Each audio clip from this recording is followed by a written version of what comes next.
Bienvenidos a Audioteca LJ Sare. Hoy traemos el controvertido libro Nuremberg, la última victoria del Reich Marshall. Una persistente lluvia golpeaba los cristales del Palacio de Justicia de Nuremberg. En el exterior, el termómetro apenas alcanzaba los 0 grados. El inusual frío se filtraba hasta las celdas de los condenados, casi todos los cuales leían la Biblia sobre el camastro. De algún modo sabían que sería su última noche en esta tierra. Hacía 15 días que se había dictado su sentencia de muerte, pero, alegando razones de seguridad, nadie les había comunicado la fecha ni el lugar de su ejecución. Los jueces apenas tardaron 47 minutos en pronunciar la sentencia. Al veredicto le siguió un denso silencio.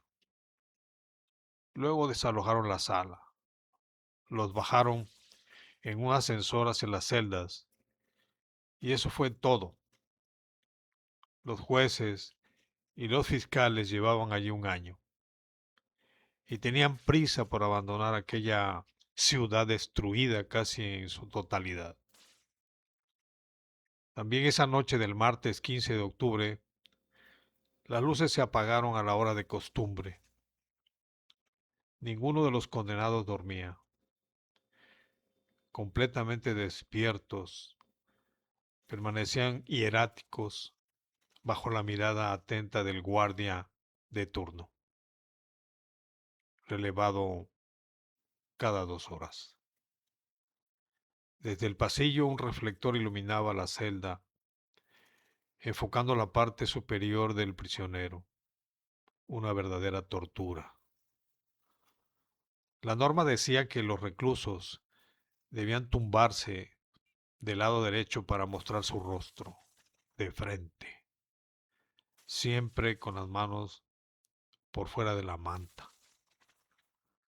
Cuando, dormidos, giraban su cuerpo, el brazo del soldado les devolvía a la posición correcta. A veces les gritaban, interrumpiendo su sueño, para que lo hiciesen por ellos mismos. Además, los relevos, varios a lo largo de la noche, eran muy ruidosos y solían despertarlos. El resultado era invariable. Por la mañana estaban muy cansados y les costaba concentrarse en las sesiones del juicio. Pero aquella noche todo eso importaba poco. Ya no había juicio y ni siquiera habría mañana. En el gimnasio del Palacio de Justicia, donde iba a tener lugar la ceremonia de ejecución, el brigada John Woods ejercitaba una y otra vez los mecanismos de funcionamiento de la horca, utilizando sacos de 90 kilos de peso y 1,75 metros de altura, rellenos de arena. Practicaba una y otra vez, casi obsesivamente, la ejecución. Llevaba varios días haciéndolo. Había mentido al ejército para obtener el trabajo, haciéndose pasar por un fogueado verdugo. Aunque antes de 1944 no había tenido la más mínima experiencia. De hecho, con 18 años había ingresado en la United States Navy, pero lo habían licenciado declarándolo inepto y con diagnóstico de inferioridad psicopática. Reingresó muchos años después en el ejército, silenciando su pasado. Ahorcó a unos 34 soldados estadounidenses durante 1944 y 1945 y actuó en otros 11 ahorcamientos por todo el sur y el oeste del antiguo territorio del Reich. Ese era su currículum cuando afrontó las ejecuciones de Nuremberg. Woods fue elegido como verdugo principal en detrimento de Albert Pierrepoint, su famoso colega británico. Pierrepoint procedía de una familia de verdugos. Su padre y su tío habían desempeñado la misma profesión y su eficiencia era proverbial.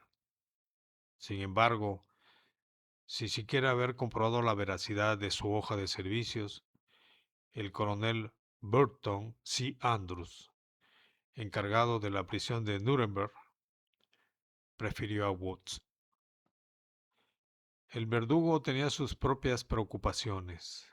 Bajito, aunque fornido, no había podido medir la altura de los condenados, ni conocer su peso ni valorar su constitución. Con la excepción de Goering, ninguno era particularmente grueso, e incluso el Reichsmarschall había perdido mucho peso desde que estaba en cautiverio.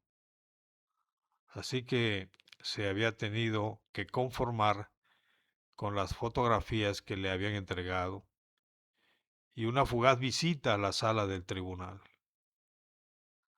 Woods confiaba en las cuerdas de cáñamo italiano de la firma Edgington, proveedores oficiales de las ejecuciones para el Reino Unido, que le llegaron desde Inglaterra. Eran resistentes, de 3 metros de longitud.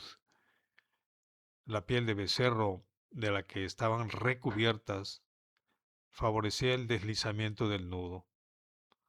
Artesanales, la elaboración de cada una de ellas exigía casi una semana de trabajo.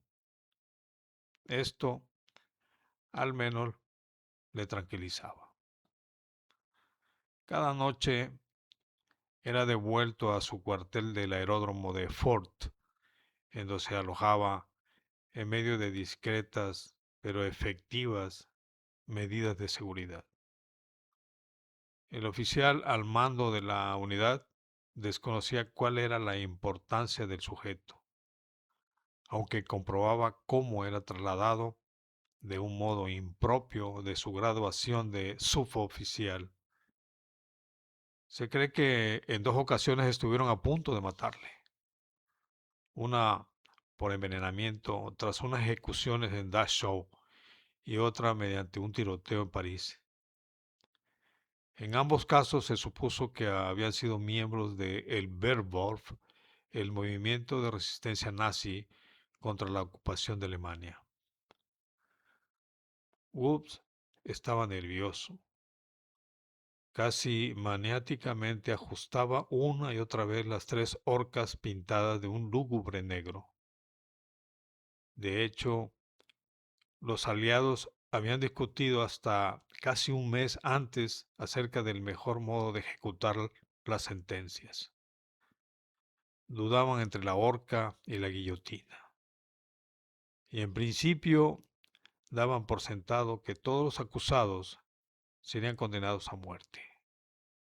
Se habían decantado por la horca, aunque eso representaba un esfuerzo mayor.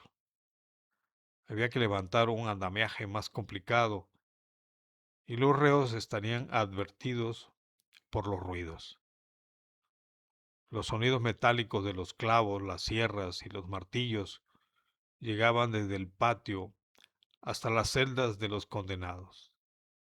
En la de Julius Streicher era en la que se oían con más intensidad. ¿Terminarán pronto de construir nuestras horcas?, solía preguntar Streicher al peluquero Hermann Wickman.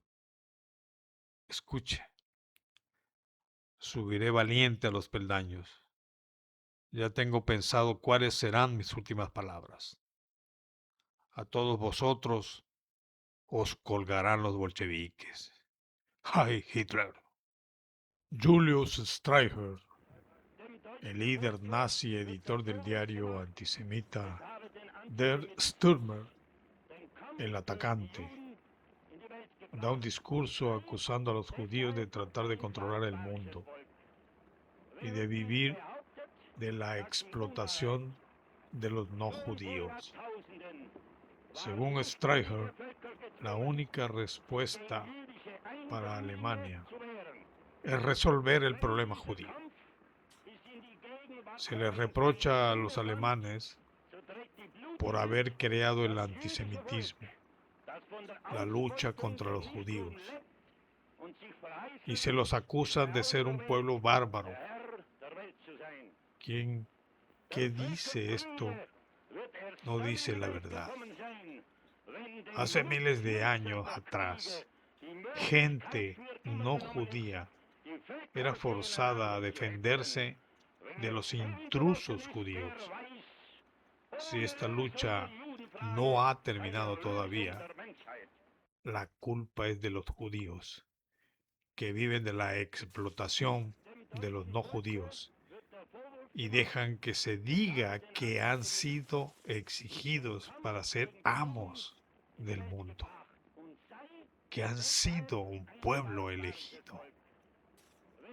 La paz entre los pueblos solo será posible en este mundo cuando los que se benefician con la guerra no puedan ya incitar a los pueblos de la tierra a hacerse la guerra el uno al otro.